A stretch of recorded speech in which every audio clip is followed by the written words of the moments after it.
Welcome to today's Treat Talks with New Hampshire Civics. I'm Anna Brown, Executive Director of Citizens Count and the Rudman Center at the UNH Franklin Pierce School of Law. I'm here today on behalf of the Board of Trustees for New Hampshire Civics. We want to thank our sponsors for this event, the New Hampshire Charitable Foundation and the William W. Treat Foundation. We also want to thank our key partner, New Hampshire PBS, for making this event possible. New Hampshire Civics Treat Talk, formerly known as a Treat Lecture, is a legacy program for New Hampshire Civics. Over the years, thousands of people have tuned in across New Hampshire and the country. Named for the late judge in New Hampshire, William J. Treat, Treat Talks bring noted scholars to New Hampshire to talk about pressing civic issues of the day. Today, we're welcoming 5 students from across New Hampshire to talk about civility and curiosity with our guest speaker, Mónica Guzmán. Mónica Guzmán is a bridge builder, journalist, and author who lives for great conversations sparked by curious questions.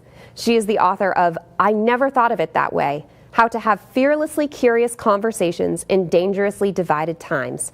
She's also the founder and CEO of Reclaim Curiosity, where she works to build a world that sees itself. She is also an advisor for Braver Angels, the nation's largest cross-partisan grassroots organization working to depolarize America, and the host of A Braver Way, a podcast that helps equip listeners with the tools they need to bridge the political divide in their everyday lives. Mónica is a Mexican immigrant, Latina, and dual U.S.-Mexico citizen. She lives in Seattle with her husband and 2 children, although I happen to know she also did grow up in New Hampshire. And now I'd like to turn to our awesome student panelists, starting with Zoe G. from Bethlehem, New Hampshire. She loves acting in community theater, working with horses, and everything 60s pop culture, especially music. Madeline F. of Bow is captain of her girls' cross-country team, a National Society of High School Scholars, and a National Honor Society member. She's also an avid member of the Harvard Model United Nations and part of the Spanish Club. Noah C. of New Durham, New Hampshire, founded his school's branch of the Ethics Bowl, and I skipped to the person at the end. I'm sorry, I had them written in order. So Noah C. of New Durham, New Hampshire, founded his school's branch of the Ethics Bowl, which is a team-based discussion competition to analyze complex ethical dilemmas in the world today. He also was the district champion for the Rotary 4-Way Test Speech Competition and is an active member of his mock trial team. I heard you want to be a future lawyer, I think so. Jaden, who I skipped over, is from Portsmouth, New Hampshire. He's a member of his school chorus and is involved in youth engagement across the region. And Ainsley of Rochester, New Hampshire, is a 2025 New Hampshire's Kid Governor Executive Council member, a role she was elected to by her peers from across the entire state of New Hampshire.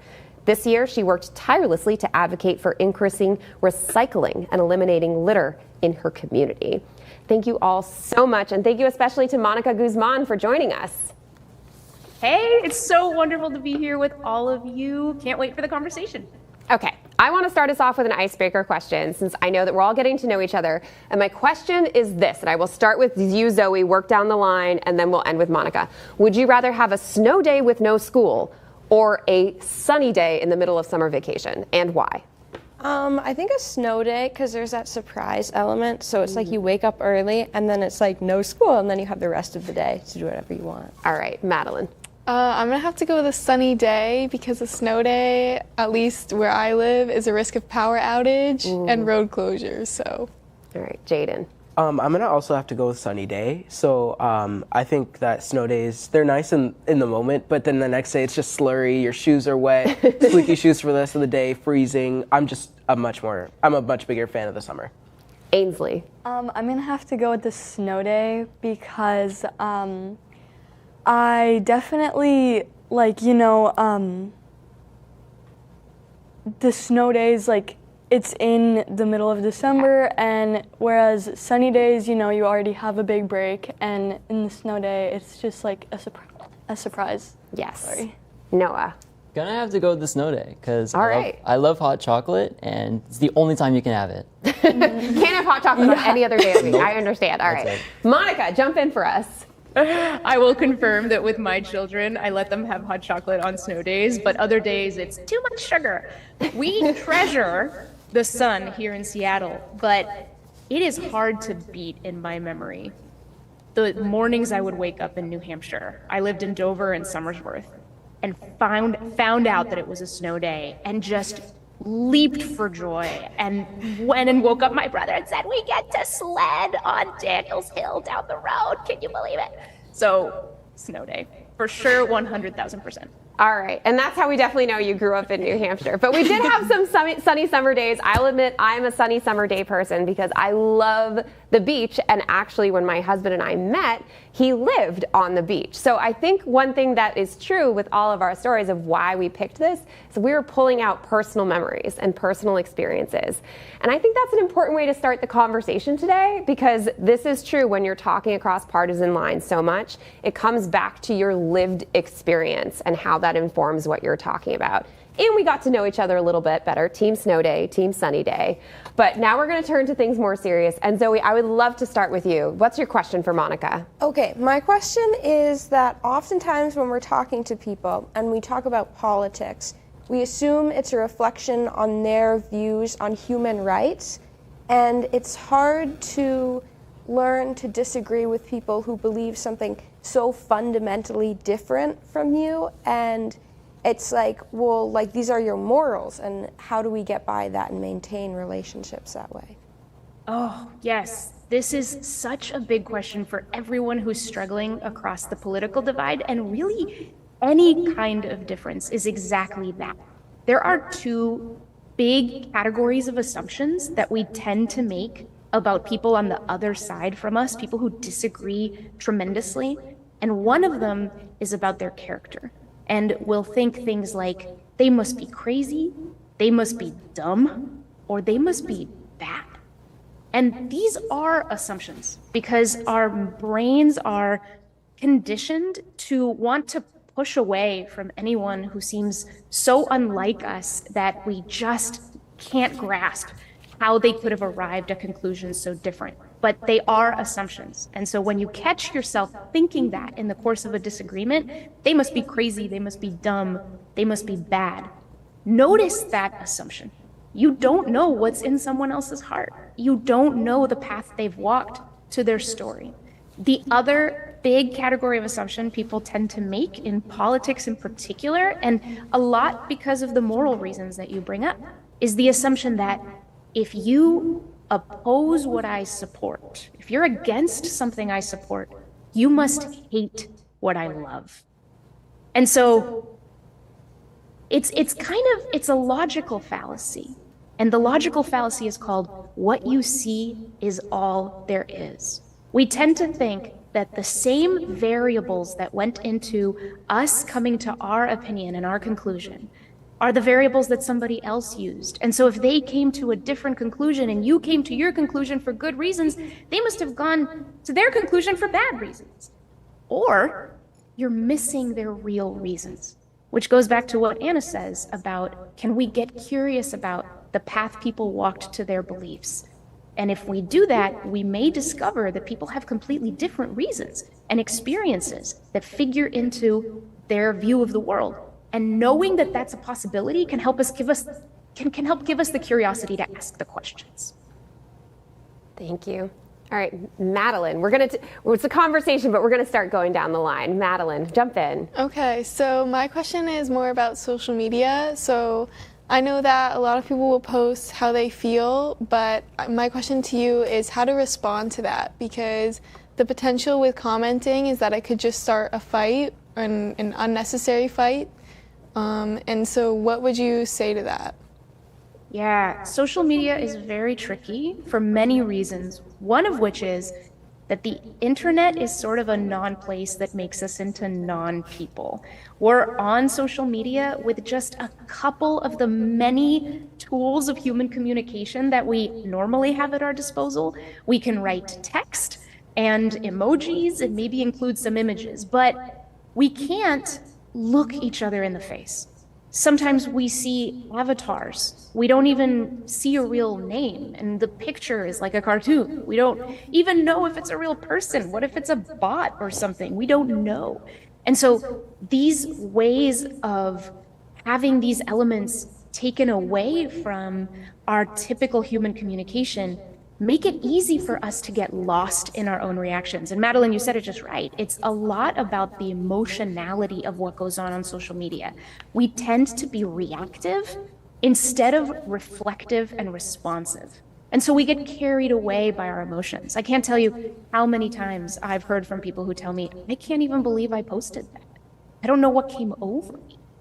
And so one of the ways to address that is to think of the ratio in your life where you are on these digital platforms versus not on them. They're fantastic. They're great for connection, but they are not the best place to have difficult, contentious conversations because you don't have the full complement of tools at your disposal. For example, right now, I can see your face and you can see mine, and you can see the smiles, right? And the goodwill that's behind this exchange. But imagine that you're reading a text message from somebody that you're a little bit mad at. Whatever they're telling you, you're gonna read in the voice you imagine them to have. And if your imagination is saying, they're being bad right now, I don't like how they're behaving, you're gonna read into the words they text you a tone that is negative and might be mean-spirited. But what if that's not the tone that they wrote the words with? So because you don't know that, we all need to be aware that we're missing these key pieces in spaces like social media, and try to bring those conversations out and tell that person, you know what, can we get on the phone? Remember that? Can we meet up? Can we talk at school tomorrow? And try to put those conversations in the spaces where they are most likely to be successful. Awesome. Jaden, your next step, we'd love to get you in the mix. Yeah, so I've been thinking about this for a while. In my experience, when I do talk to someone that we disagree with, not even politically, just in general, it can shatter a friendship, like, so much. I've had this friend that I've been close with for almost about like 7 years now, and we've had our disagreements and we stopped talking for months at a time, even over petty stuff. So I was just wondering, like, why does that happen? Yeah, isn't that fascinating? You might think at first that it's between strangers that things are trickiest, and in some ways that's true. But in other ways, it's with the people we most care about, where we have the most expectations of each other, the most entanglements come up. I come from a politically divided family, so I really resonate with folks who feel this within their families. You, Jaden, are bringing up an example with friends, and it's just as visceral and just as tough. And sometimes it can be about the expectations and the disappointments we have with each other that are hard to voice. So how can my own friend, my own best friend, disagree with me on this? How can they think that? And there's layers of disappointments and reactions and emotions that begin to make it so uncomfortable to continue to engage that distance seems like the only recourse, at least for a while. What I've found is that, and this may or may not be the case for you, and thank you, by the way, for sharing this story, but sometimes it's in that distance that you have from someone that you care about that over time, the resentments and the disappointments soften a bit. And whatever it is that really forged that friendship and that relationship comes back up to the center, and you start to yearn for that connection again. And that's the time when people complete what I call the cycle of rupture and repair. Because we're humans, we're messy, we're always gonna get into these arguments, we're always gonna not be able to talk to somebody we love and care for. But that's why it's a cycle. There's a rupture, and people are hurt, and people need space, and people aren't really sure what's going on. But over time, often people see, for example, one of the fallacies we fall into is that it's all their fault. Whatever they did, that's the problem. So they need to fix it. I don't have to do anything. Over time, you realize that it takes two to make a dynamic. And a lot of times, you yourself were part of that dynamic, but you can't really see it until some time has passed. And then people are in a place where rupture becomes more possible and people find their way back to each other. It happens over and over again. And then you might find that whatever it was that ruptured you doesn't seem to be as important anymore. It doesn't always happen. sometimes people really do burn those bridges and they really feel that they need to. It's an extremely personal, case-by-case situation, and one of the toughest challenges of being a good human. I want to jump in before we move on to Ainsley. Have you seen in your work, because I know that you were a journalist for many years and now, the Braver Way podcast and so on. Do you see that there are more of those relationship ruptures like that? Do you think that is it more the case it was now than, say, maybe 20 years ago, or is that just an impression we have because of social media? There is research that shows pretty conclusively that more people are burning bridges because of disagreements on very important things to them, aka politics. So that's certainly happening a lot. We're seeing a climb in that since the last election as well. And this is what tends to happen. Elections are feeling like ruptures for people, and they're bringing out people's reactivity quite a lot. So the stakes feel so high, and that is amplified by social media, just like you said. Social media tends to reward the extremes of our discourse. Folks who have learned, been conditioned, and rewarded for stoking the fires of rage and of fear, frankly, because there's no emotion more mobilizing than fear. If we can scare you, we can make you do something. So, frankly, to me, that's the scariest thing of all, how easy it is to feel scared when we are in these spaces where, again, the humanity of all of us, the lived experience, the paths we walk, the goodwill, tends to suddenly fade into the background. And what we see are projections of what's here in our imagination. As I like to say, a sort of inconvenient truth of this period of time is that whoever is underrepresented in your life will be overrepresented in your imagination. And our imaginations are not a great source of truth. So we need to be intentional about checking in with people who are different and checking in with them one-on-one in trusted contexts where we can really see each other. Otherwise, it's too easy to fall to some of the perceptions and exaggerations and, frankly, delusions of a lot of the signals out there about who each other is. Ainsley, I'm going to turn it back over to you. Yeah, so you talk a lot about the true meaning of listening, and how most people, if they're listening to someone, they think they're truly listening by just, nodding along. But you talk a lot about making someone feel like they matter. Could you just give a little bit more context of that? Because I think that's really important. Absolutely. No, you nailed it. A lot of times we perform listening. It becomes an act of politeness and something that is more about conforming to norms. Somebody else is talking, I need to be quiet. But every time there's a conversation between, say, two people, if you're having a conversation with another person, you're not having one conversation, you're having two.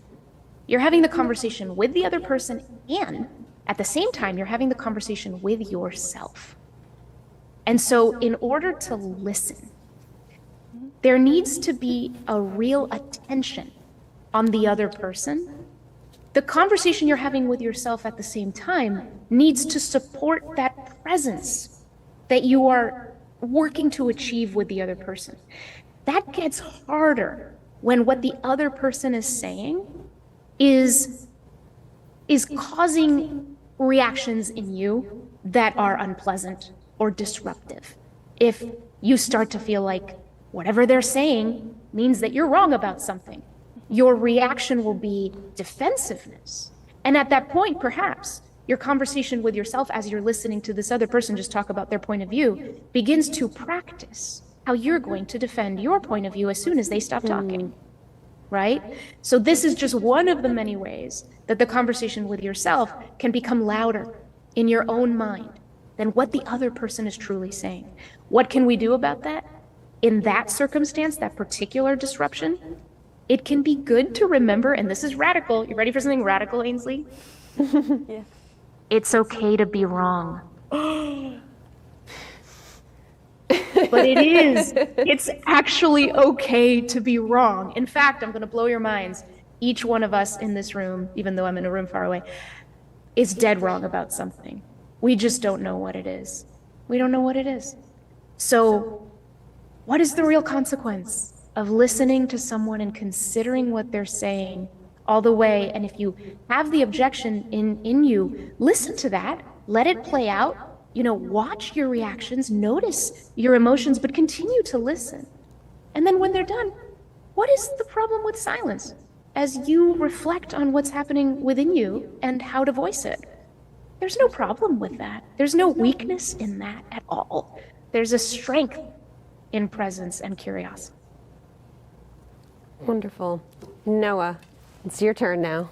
So I sort of want to build on that, right? Like I try to stay curious in my day-to-day when I'm talking to people, but I sometimes can find it really difficult. How do I stay curious when the people I'm talking to don't reciprocate that curiosity? That is one of the hardest things because as you pointed out, and I heard, you started the ethics discussion group, so I know that you've been in some of the uncomfortable conversations, I'm sure. Staying curious when it's hard is effort. And we want to be paid for that effort. We want to be paid for that effort with reciprocity. We want the other person to take the same effort on our behalf. So let's zoom into that desire. Because one thing that is true and that will never change is that we can't control other people. We cannot control how other people will react to us. We cannot control what other people will do. We can only control what we do. That's it. That's all we have power over in this world. Now, this is extremely aggravating to a lot of people, especially when all you want to do is change the other person's mind. You just want to change their mind. Now, persuasion, nothing wrong with that, except when it starts to hijack your ability to do what's ultimately going to serve, who you want to be. So really what I think is the good news here is that research shows, again, pretty conclusively that curiosity is contagious. What do I mean by that? So Julia Minson at Harvard Business School has done incredible work on responsive language and hedging language. And she's learned that when people state their views, fully and freely, but at the end or in there somewhere go, I'm curious to know what you think, that language actually can start to get echoed. And it's almost mimetic. We are mimetic creatures. We imitate each other. We learn from each other. So if one of you has more flexible language, maybe you declare your opinion, but you don't say like, this is this, and anyone who disagrees with me is an idiot. But instead you say, as I look at it, this is this. I'm curious, what do you think? That language tends to spread. But then the question becomes, well, how long does it take to spread? Because some people, you can't control other people. And curiosity may be contagious statistically, but it doesn't mean that that other person is going to suddenly ask you what you think after they've given their opinion. Maybe they're going to give their opinion and give their opinion and keep giving their opinion. And good luck getting anything in, and all you can get in is another question you're going to feel a bit stomped over. But you have still modeled curiosity. And here's the thing. I believe, and I believe that the research supports the idea that people can only hear when they're heard, and you have no idea how long someone needs to feel heard before they feel kind of liberated enough from their own assumptions and resentments to hear you back. You just don't know how long it will take. I think theoretically, if we were all robots, we could all get there. It just might take so long that we just don't have the time, right? But curiosity is contagious. It only takes one. So take that on faith. Keep modeling curiosity. Know that you are doing the best you can. You can't control the other person, but they may surprise you. People have certainly surprised me. I would love to ask all of you a question now, because I'm not sure what it's. I was a high schooler once, but I feel like a lot of things have changed. Social media has changed. And I remember when I was in high school, it was very much like the high school movie where it was like, it was the jocks and the nerds and the band geeks and the drama kids. And I wonder, Do you feel like you have friend groups that there are like politically diverse viewpoints, or do you feel mostly like everyone kind of, like if you even talk about politics, do you sort of feel like everyone sort of sticks with their own people, or is there more like open dialogue, even if it happens in a class and any of you could jump in? I think from a sociology viewpoint, I think that we are more comfortable and feel more safe when we stick to our own groups. And I think it's rare to see people with diverse political viewpoints mixing. And I think that's a big struggle. I mean, I think it's important to mix, but it's hard to see that. I mean, like personally, I don't see that very often unless if you have a group of people who are very open-minded about it. Yeah. Any other reflections from any of you? Yeah, I would agree with that. I think the only time they would mix is when they're like forced to, like if people are in the same class or on the same team. Other than that, I think normal friend groups are very much same ideas and same. Yeah. I will admit too, reading your book, Monica, I am totally an introvert. And there were some moments where I found myself feeling like, I don't know if I'm just in the checkout line and someone just starts spouting a political viewpoint that I don't agree with necessarily, like I don't see myself being the person to be like, tell me more. So I guess I'd be curious to hear some of your advice about whether it is just finding other ways to break out of your group or find those little moments and feel more confident. Right. I mean, to the points you've been raising, it is extremely natural for us to feel more comfortable around people who are like us. That's how we form friendships. That's how communities bond fastest. It makes sense. It's good for us. There's a dark side to it, and the dark side is that when you are surrounded by people who share your instincts, you'll also share your blind spots.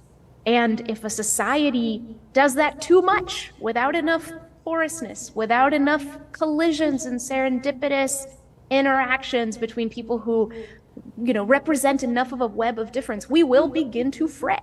And we're already starting to see that. And I believe we kind of get dumber as a society because we've all got these different blind spots, but we're not checking each other's blind spots, To your example at the grocery store, I mean, it is uncomfortable and a little awkward. How exactly are you supposed to mix? It goes back to that fact that we're having two conversations. If you're not gonna tap the person on the back who was, watching some opposite news media on their phone and you just want to know about it, what you can do that is extremely effective is check in on your conversation with yourself. So you've just seen that they hold a political view that you don't. First of all, are you sure about that? Because you just saw a quick sneak, at something they were watching. So you don't know. It's good to hold that uncertainty. But let's assume that it's true. Okay, what then are you assuming about this person? Check your reactions. Are you already demoting them in your mind somehow? Check that, because that's dangerous. Are you already assuming you know why they believe what they believe? Are you assuming that they hate what you love? All of these things are things that we tend to load into our minds like that, without questions. And that's the ultimate danger. So we are already making progress on getting more curious when we question ourselves and our own ideas about other people, even before we take the bigger step of approaching other people and talking to them. Let's question our certainty about them. Because if we do that often enough, it's going to make that curiosity feel safer and safer and safer, until at some point you might just be utterly fascinated and you really might actually want to tap that person on the shoulder and ask. Awesome. So I'm going to mix things up a little bit here. How many of you, including Monica, are familiar with the dress picture that came out a few years ago? And oh, yes, Monica knows. Looks like Zoe, Noah, Jaden. All right, yeah. So for the people at home who were living under a rock and didn't have internet at the time, there was this picture of a dress. And like 50% of the world was saying this dress I think it was blue and black or white and gold, and just no one could see. It was the wildest thing ever. And I remember reading about that, and scientists over time have done studies on this, and I think it was whether you were assuming that it was lit by like fake incandescent indoor lighting, or if you're used to like sunlight and we're thinking, oh, this is natural lighting. So it turns out that our brains are programmed just by the type of light we see during the day. So I always think about that when it sort of like comes to the fact, like maybe there aren't objective facts that we can always agree on all the time. And so I'm gonna call you out a little bit, Monica, because you're a journalist, but one thing you said in your book was that basically you're sick of facts and you don't think facts can solve our country's problems. And so apologies to teachers in classrooms watching. That's a very radical thing to say, but I think it's an important point that you brought forward. I'd love you to share some of that. Yeah, I mean, what I'm sick of is people using fact disagreements as weapons and as reasons to consider other people ineligible for interaction or, again, demote them somehow in their minds. It's too easy to conflate fact with interpretations of facts. And I would argue that in the last many years, we've gotten too much into the habit of calling something that is an interpretation of many facts its own fact. And then we hold that and we say, there's these people who don't see this and it's fact and they're crazy and they're dumb and they're awful. But really, if you take a close look, the fact that we are so siloed is part of what makes us mistake collections of facts that lead to a certain interpretation as its own fact, because when we are so siloed, we don't tend to be challenged as much. And so we start to think that something that's an opinion is really just another fact, because we're just not in enough debates to understand that actually that's not nailed down in stone. That's not the sky is blue. That's something a little bit more uncertain. So that's the part that I'm sick of, is we do tend to use that to push people away, to think that they don't have anything to teach us. And so obviously, what happens in the world is important. I am a journalist. I put truth number one. Truth is number one, folks. But guess what? We can't unlock truth without trust. And we can't build trust with each other if we're not listening past our judgments of each other's interpretations of facts. The other piece is so much social research has shown that we have enormous perception gaps. What do I mean by that? When one political side looks at the other and is asked, for example, Democrats are asked, what do Republicans think about immigration? And then Republicans are asked, what do Democrats think about immigration? They take the people's guesses about the other side's view against the reality of the other side's view, and we fail. We fail. We do not know the other side's view. So how can we pretend to be informed when we're not informed about each other's perspectives? This is part of what makes us weaponize facts and turn against each other instead of turning to each other to find the truth of our perspectives, which, by the way, is a huge part of our civics. Facts about the world obviously matter, but how people living in this country interpret those facts, what concerns come up for them, and whether they feel those concerns are addressed by, say, the policies that we're trying to make up to thrive together. That matters a lot.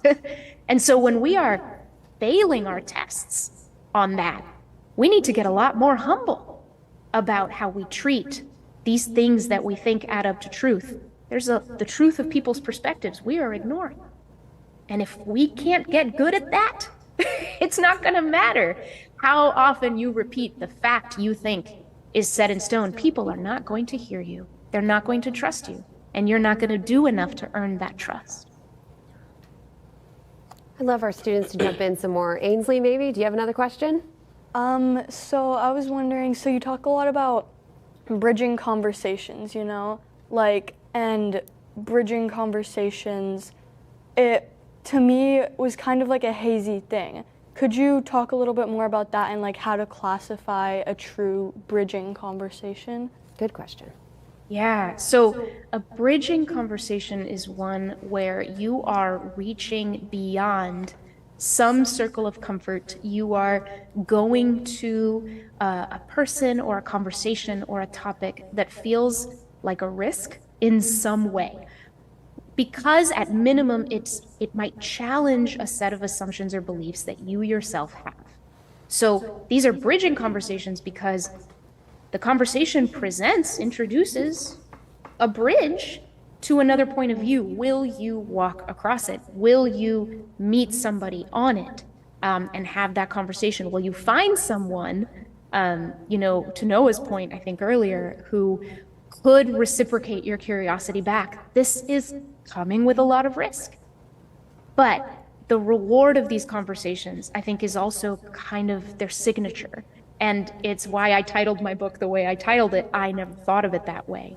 When you think or say, I never thought of it that way, that's evidence that something pretty wondrous has happened, that some insight has crossed this chasm between somebody else's perspective and your own. And so if that insight challenges something that you thought, it can be scary, it can be really uncomfortable. It may be that seed that was planted in your brain today will get dug out of the ground tomorrow, or it may be that it sprouts and that you start to look at the world a little bit differently. But in every circumstance, a bridging conversation has this potential to help you add complexity to your world. One of the dangers of a too divided world is that for too many of us, everything is really simple. It's just this. It's just this. If you don't see it this way that I see it, then If too many of us lose sight of the fact that we live in a really complicated world, because we're surrounding ourselves with people who think just like us, and what the research shows is that when that happens, when we do that, we tend to gain more confidence about our ideas, and so they become more simple. This is simple, which makes it easier to judge people who disagree, and we just cycle away from each other in this vortex, right? So that's why I think bridging conversations are existentially critical for us right now. And you don't have to go, people tell me this all the time, they think of the worst possible topic, the hardest possible person, and I'm like, why are you doing that? I'm not saying that. You pick something that's close to you. You build a short bridge. You don't have to build the biggest bridge to the most hateful person you can imagine. Short bridge, right here. That's it. And after a while of building short bridges, the longer bridges won't seem so long. So are you thinking also like more local issues as opposed to state or national or even international? It's like that when you talk about a short bridge, is that sort of what you're talking about, or? I was initially thinking morally. I think one of you was bringing up the moral issues, because in our psychology, it's the moral piece that makes it so unimaginable to talk to somebody whose views are just so different. You know, we start to worry that we're just by having the conversation, we're releasing a Pandora's box of harm. And these kinds of fears can and they're understandable, and they can make these bridges seem quite long. But to your point, Anna, local issues are gems, because these are issues where it is far more likely you can make a difference. It is far more likely that the people you're talking to have a stake in the issue that is not conceptual, but is actual. Many of us get lost in this tornado of national issues. They're very, very important. But the impact of each of our voices is very diluted in that huge pool of millions and millions of people. Not to mention, so many people are sucked in to the national conversations that are so sometimes outraged, and they give us dopamine hits of, that we get too emotionally reactive. So local issues are great. You can actually meet and shake the hands of people who also care about the issue, and it's narrow enough, and the pool of people is small enough, and you're actually there together, and it's not all boiled down to social media and some spaces where you don't really see each other as people at all. So local issues are huge, and we could really use more engagement on that level. Nice. Noah or Jaden, do you have another question you want to jump in with? I had one earlier about the trust. It's just, it's hard to build trust even when you've known the person for so long, or you have so much confidence in them and their knowledge. So do you have any advice on ways to build up trust, even from ground zero, or even when you're already so trusting, it's just that little bit? Do you have any advice on how to build on that? Yeah. So one of the key conditions that I think of for building trust is containment. So it's really important that especially when we're trying to build trust, that we make use of the one-to-one conversation, the one-to-one interaction. This is another thing that gets really hard to do on social media, which is sort of this panopticon of you don't even know how many people are listening, but it affects you. You start to censor yourself. You start to perform your perspective instead of explore your perspective and things like this. But when you're one-on-one, you have no other purpose except you're there with each other. You know, you only have to worry about yourself being hurt, not others being hurt, or yourself being judged, not others being judged. And so that really helps, is trust is built one-on-one. Even corporations, businesses, you know, they think about their brands and they think of things that scale. Even they, you know, put folks through trainings to remind everyone that even though we are big, giant entities in the world, trust is built between people, one-on-one. So the other thing is to maximize your ability to be candid with each other. What does that mean? Well, if you are in a place where you're really emotionally reactive, maybe that's not the best time to go and talk to this other person. You know, you can kind of chill a bit with yourself and then go talk to them, for example. When you listen to them. So trust is really about three things. It's about authenticity, it's about empathy, and it's about logic or expertise. So what I mean by that is if I'm trying to decide whether I can trust you, Jaden, right? Number one, I'm looking at authenticity. Is Jaden a person who says what he means? Do I see his actions and his words as being at odds, right? So I'm judging your authenticity. Empathy. Does Jaden care about me?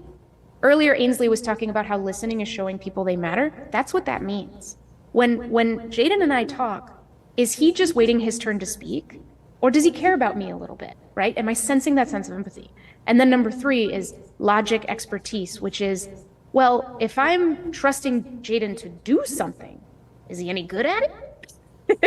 Right? Like, I don't know, I'm coming to Jaden because I want to know about trigonometry. Like, does Jaden know anything about trigonometry? And maybe I can't trust him on that, but I can trust him on something else. So think about those three things: authenticity, empathy, and logic, if there's something I'm trusting him to be or do. So think about those things for yourself and how you show up to each other, and trust will get built over time. Thank you. No, I called on you a minute earlier, so you're probably ready now. Yeah. I do have one question, and it's, should social media ever be used as a platform for a political voice? Because, like, I use Instagram a lot. Like, I always scroll Instagram Reels, which is basically Instagram's form of TikTok. And if I ever get, like, a political video, a lot of times the comments will always be supporting the extreme view of that reel. And when you look at the replies of those extreme views, sometimes people will try and, like, ask questions or challenge that belief. And then those challenges are sort of always met with hostility. And so it's like, when you're using social media, it always feels like you're met with hostility, is what I really see. So is there ever a time where I should be using that platform as a political voice? Ooh. Honestly, I don't think I have at all anywhere near the final answer to that. I think that's one of those questions that resonates and echoes and that we all ought to be asking. The reason that practically it feels like every politician I know uses social media is because it reaches so many people.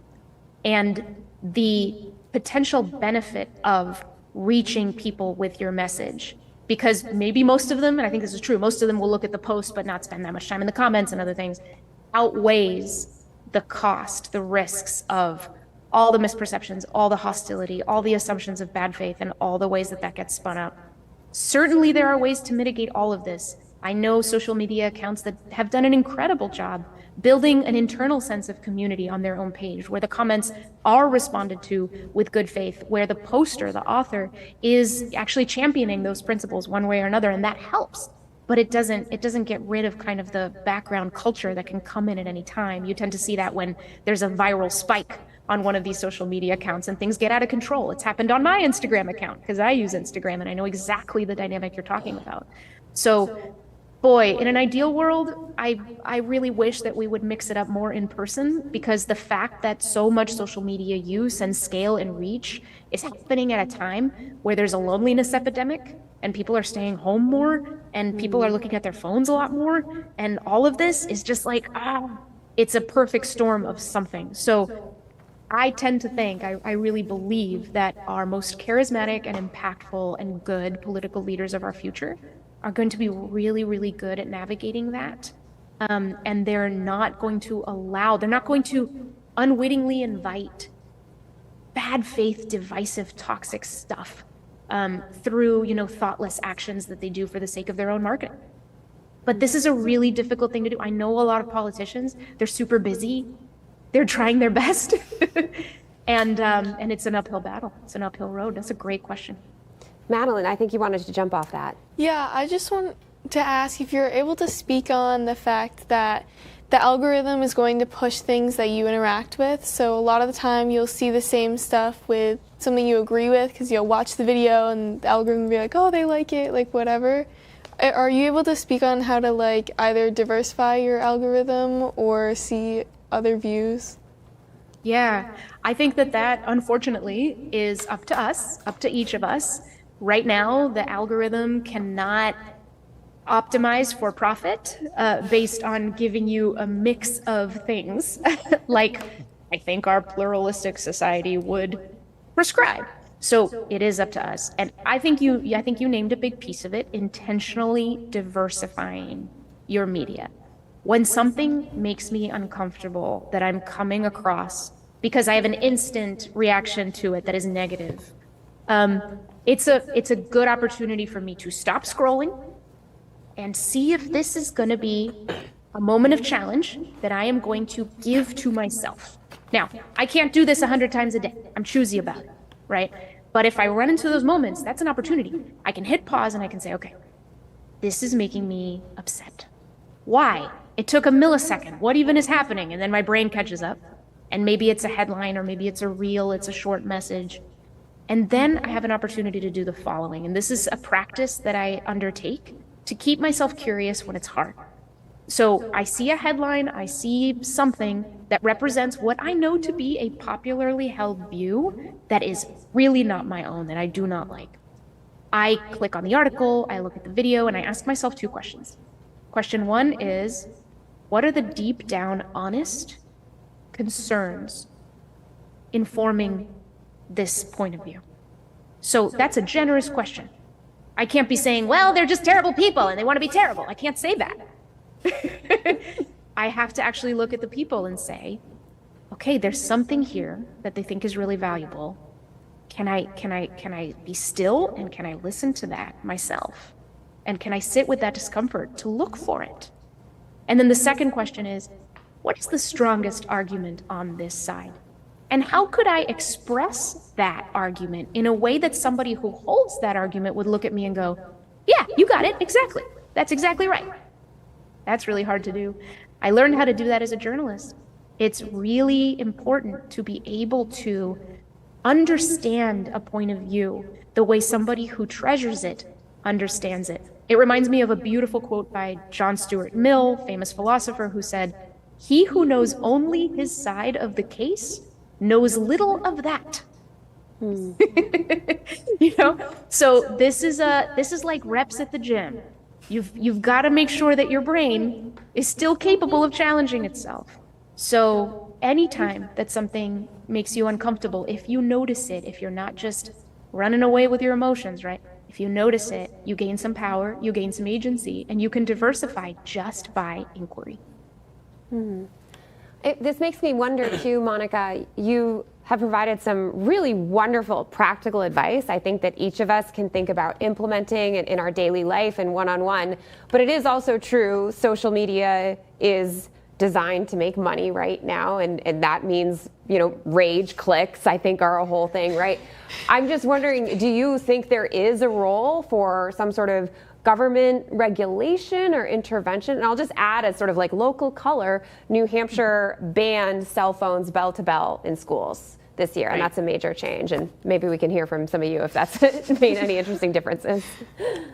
Yeah, I would love to hear from you all about that. I know that some of those changes were, accelerated by this book by Jonathan Haidt called The Anxious Generation. I devoured that book because as a parent of 2 kiddos, I'm also concerned. I know the addictive characteristics of some of these technologies. I've struggled with them my entire adult life, and I wonder about that too. So in general, as a parent, I am mostly in favor of banning phones at schools, even if that sounds really harsh.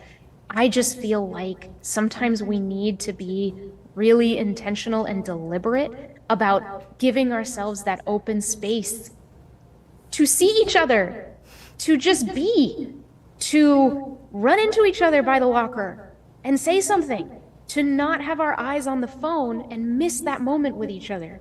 Like, it's not great that we would need an intervention from the outside to help us with that. But I'll tell you something else. I've been reading articles that adults are doing the same thing. There's a rise in house parties where the hosts just have a basket and you put your phones in it. Because we all sense this. There's a way that we can be more present with each other when those things are put away.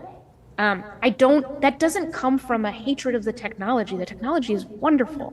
For me, that comes from an awareness and an acknowledgement of our psychology and how vulnerable it can be. And that sometimes we just kind of need to coordinate with each other to give ourselves like the conditions for success and the success we want. I think that it's an ongoing conversation. Do I prefer government to regulate it? No, I prefer culture to regulate it, frankly. Like I would rather have norms emerge organically that make this happen and come from the bottom up rather than the top down. That would be my idea. Nice. I'm curious, and I know Zoe, I haven't come back to you for a second question, but before what has your reaction sort of been like in school to have that bell to bell? Is it kind of like, is it good? Is it bad? I think, can I share? Of course. I think that we had a big assembly at the beginning of the year, and the principal was like, he explained the cell phone ban, but everybody was kind of familiar with it, so he only touched on it for a second. But he also said, I have talked with a lot of you one-on-one, and most of you have agreed that it's generally for the best. And I think it's interesting to hear how people agree with it when there are other people around who agree or disagree with it. Because when you're in the office with the principal by yourself, and the principal is trying to explain to you all these good points of the cell phone ban, you go, okay, this sounds like it's for the best. But when you're with your group of friends, some groups don't think this way, but some are like, oh, this is just bridling our freedoms to connect with the world, or we have safety concerns because of the rise of school shootings and all these things. And they tend to rally around each other and agree. And I wonder if this has anything to do with the echo chamber. Yeah, no, you raise a great point. What you just said about that contained conversation, one student with the principal, well, there's several incentives to kind of go, oh, yeah. But then students with themselves having a different point of view. I think the best way for kind of deliberative democracy to effectuate itself in schools would be to raise the volume a little bit about how kids are talking to each other. You also bring up a really great point around the need for independence. I mean, we want to be in a society where kids are raised supported in their journey toward becoming adults. And that means they can't feel like their freedoms are being taken away from them. And phones and social media have been shown to, there's lots of ways that folks figure out their identity in these more granular conversations with each other. And when they're healthy and illuminating, they can be really, really great. So tricky issues are tricky issues because they put good values into tension with each other. And I think you've identified some of those tensions just in that response. And I really hope people are listening because that's what we need to do. We can't take people's concerns and ignore them and deflect them. We have to keep them part of the equation. We can't want to win for our side at the expense of honest disagreement. That's interesting you brought up too, and sort of touching on it, maybe it was part of the cell phone conversations in your schools. Monica, how would you think about the interaction between and conversations between students and then, staff and faculty is because then you have sort of that power dynamic too. And I think that power dynamic exists in school, but it'll also exist everywhere in the world where, if I walk into a room and I'm the one woman in the room, or if you're the only person under the age of 20 in the room, or you're the only person over the age of 60 in the room, do you have thoughts on that and about what bridging or speaking up looks like when there's that power dynamic? Yeah, I mean, this is the layer in which roles can diverge. So if there is a power dynamic that there's a consensus around, it's fairly undisputed. And in the case of schools, I think there's a fairly undisputed power dynamic. Often in politics, there's disputes. But in classrooms, they're very clear who holds the power, right? The administrators and the teachers more than the students.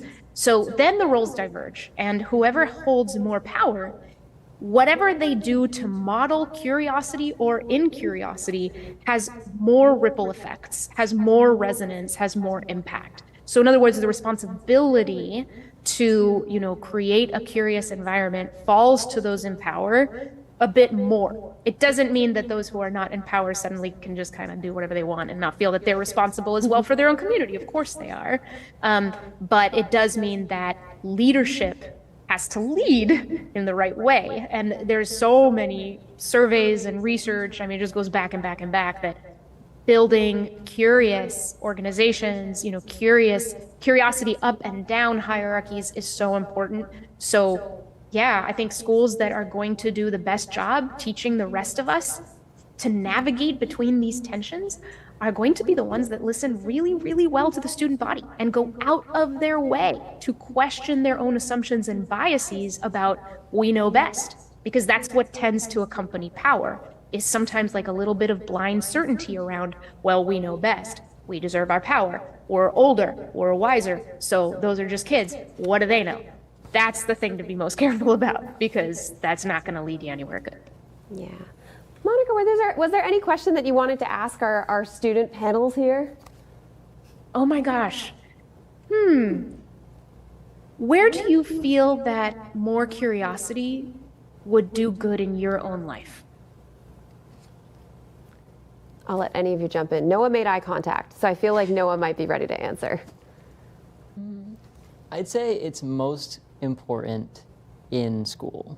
School is very much where curiosity, I think, is the most needed, because honestly, I think this might be from my school specifically, but politics isn't really brought up too much like outside of the classroom, but still in school. And I think that's honestly where a lot of good could be done, where it's like we are having those conversations and we're trying to understand more, because sometimes it does feel a little bit divisive in the classroom.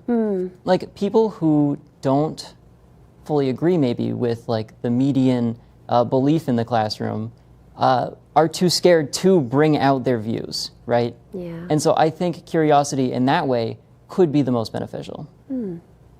Love that. Thoughts from any of the others of you? I would definitely agree with that. I think in the classroom would be the time where everyone's sharing their ideas. Usually outside, everyone goes back to their friend groups with the same ideas and same perspectives. So yeah, I would say in the classroom definitely would be the time to get curious, especially like you mentioned, having like a different opinion from everyone else or being scared to share that opinion. Yeah. Absolutely. I think building off of what you guys said, sometimes our teachers in the classroom, they don't want to be the mediator, and they're like, no, we're shut down all conversations about politics. But I think when we're talking about curiosity and we're talking about civility and polarization, I think it's really important that those teachers, like that's their job, is to teach, like not even just in civics class, but I think that maybe those teachers should foster those kind of communications. Ainsley, I'm curious too, as a kid executive counselor in New Hampshire, have you ever had that chance outside school, but in this program, where you're thinking about people being curious or uncurious? People being curious, I would definitely say, all the executive counselors, we have pretty much a different platform, right? And I think it's really important between the six of us to be curious about each other's platforms. and, you know, ask, you know, why they chose what they chose. Like, did they have any personal experiences, or like, did they just choose it because they think it's really important? So I think that's why. Yeah, important. Jaden, I got to give you, everyone else had their chance talking about curiosity in school. I got to give you your chance. I think curiosity in school is definitely a necessity, especially in the classroom, like everybody else has said. And I understand what you said with teachers not wanting to be the mediators, but I think it's really necessary because so many disagreements can break out and someone needs to be there to, I don't want to say regulate because that has a more negative connotation, but regulate. Yeah. You know, someone has to be there to keep the peace. Yeah. And sometimes when teachers shut that down, I think that, what's the word? Sorry. Not disallows, but I can't find the word. Chills? Silences? I don't know. Silences, yes. Silences other students. Yeah. I find myself to be really opinionated in a lot of places. But even in my school, I can't really... sorry, oh my gosh, sorry. I can't really find a way to express that. Yeah. Yeah. All right.